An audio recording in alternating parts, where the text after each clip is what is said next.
आपको कई कंपनीज और कई लोगों का मिल जाएगा जो काफी टाइम से नहीं कर रहे होते इतना, लेकिन एक टाइम के बाद में झटके से ऊपर जाता है, जे कर्व बन जाता है। अमेज़न ने पिछले कुछ ही सालों में जो ग्रोथ करी है वो पिछले 20 सालों के बराबर है। जैसे आर्किमिडीज ने अपने आर्किमिडीज लीवर के कॉन्सेप्ट से पूरी अर्थ को खुद अकेले उठाने की बात कही है, वैसे ही अगर ये लॉन्ग टर्म फ्रेम का कॉन्सेप्ट आप सीख लो तो आप भी पूरे फाइनेंशियल मार्केट को और इकोनॉमिक को अपने हाथों से उठा सकते हो। लॉन्ग टर्म थिंकिंग के एडवांटेज और समझने के लिए एक बारी शॉर्ट टर्म थिंकिंग के नुकसान समझ लेते हैं। प्रोमिनेंट और late Harvard professor Clayton Christensen ने अपनी केस स्टडी में बताया कि दुनिया की सबसे बड़ी और सक्सेसफुल कंपनीज जिनकी मार्केट वैल्यू बिलियन डॉलर्स में है और दुनिया के सबसे स्मार्टेस्ट लोग ये हायर करती है, फिर भी किसी नए स्टार्टअप के आने से ये डगमगाने लग जाती है, नुकसान खाने लग जाती है। क्यों? कारण बड़ा सिंपल है, शॉर्ट टर्म कमाने का चस्का, पेशेंस की कमी। बड़ी कंपनीज के खर्चे बहुत होते हैं और उनको जल्दी से प्रॉफिट करना होता है, जबकि स्टार्टअप में लोग लॉन्ग टर्म सोच के आते हैं, उन्हें प्रॉफिट नहीं करना। और इसी तरह से बड़े बिजनेसेस को इंस्टेंट प्रॉफिट माइंडसेट की वजह से इनको नुकसान खाना होता है स्टार्टअप्स के आने की वजह से। क्लेटन क्रिस्टेंसन ने कहा कि जब वो हार्वर्ड बिजनेस स्कूल से ग्रेजुएट हुए तो उनके काफी फ्रेंड्स बहुत एक्साइटेड थे,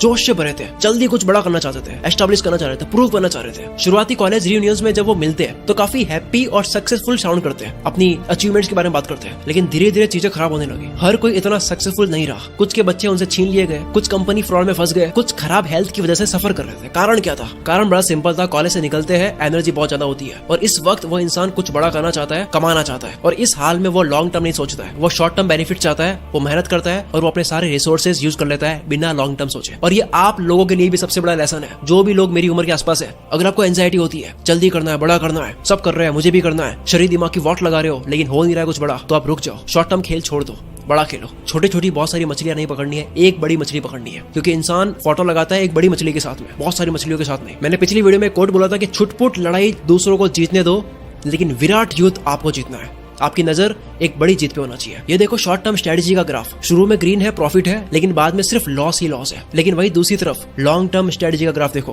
पहले थोड़ा सा नुकसान है, लॉस है, रेड कलर का, शुरुआत में थोड़ा सा नुकसान है, लेकिन बाद में ग्रीन देखो कितना बड़ा है, सिर्फ प्रॉफिट ही प्रॉफिट, कंपाउंड होता रहेगा। फिर मेहनत मत करो। इसे समझने का बेस्ट में तरीका है जिसको कहते हैं ग्रीडी एल्गोरिथम। ग्रीडी एल्गोरिथम हमेशा बेस्ट शॉर्ट टर्म अपॉर्चुनिटीज को सेलेक्ट कर लेता है और रिटर्न्स दे देता है, पर ये ग्रीडी एल्गोरिथम लोकल मैक्सिमम, यानी कि जो छोटे छोटे प्रॉफिट होते हैं जो पास में होते हैं वो तो अचीव कर लेता है, लेकिन ग्लोबल मैक्सिमम जो कि बड़ा गोल है लेकिन मुश्किल है, उसको अचीव नहीं कर पाता है। एक और एग्जांपल आपकी स्क्रीन पर है ग्रीडी एल्गोरिथम का, जहां से 7 से नेक्स्ट एक तो 3 है और एक 12 है। शॉर्ट टर्म वाला 12 चूज करेगा, लेकिन 12 के बाद में आगे ज्यादा खास प्रॉफिट नहीं है। लेकिन जो लॉन्ग टर्म देख लेता है एक बार आगे की गेम के आगे 99 है, तो वो क्या चूज करेगा? वो 3 नंबर चूज करेगा, जिसके बाद में आगे 99 है, बहुत मोटा प्रॉफिट। शॉर्ट टर्म वाला आदमी कॉफी पी पीकर नींद मार के रिजल्ट लेके जाएगा, लेकिन लॉन्ग टर्म वाला दबा के सो के काम करेगा, हेल्थ पे काम करेगा और लंबी रेस जीतेगा। लॉन्ग टर्म वाला कोई चीज सीखेगा तो उसकी जड़ तक जाएगा, क्योंकि इसको जल्दी नहीं है। शॉर्ट टर्म वाला जल्दी में है, ये केवल ऊपर ऊपर से सीखेगा। शॉर्ट टर्म वाला जल्दी जल्दी पेड़ काटेगा, लॉन्ग टर्म वाला अपनी पहले कुल्हाड़ी की धार तेज करेगा। शॉर्ट टर्म वाला अभी का पेन कम करेगा, लॉन्ग टर्म वाला फ्यूचर का प्लेजर देखेगा। इस पूरी वीडियो का टेक अवे क्या है, आपको लेकर क्या जाना है? देखो मैंने शुरू में कहा था कि लॉन्ग टर्म गेम की पावर रियलाइज कर दो, केवल पता लग जाए कि ये पावर है, तो 50% सक्सेस तो यही है।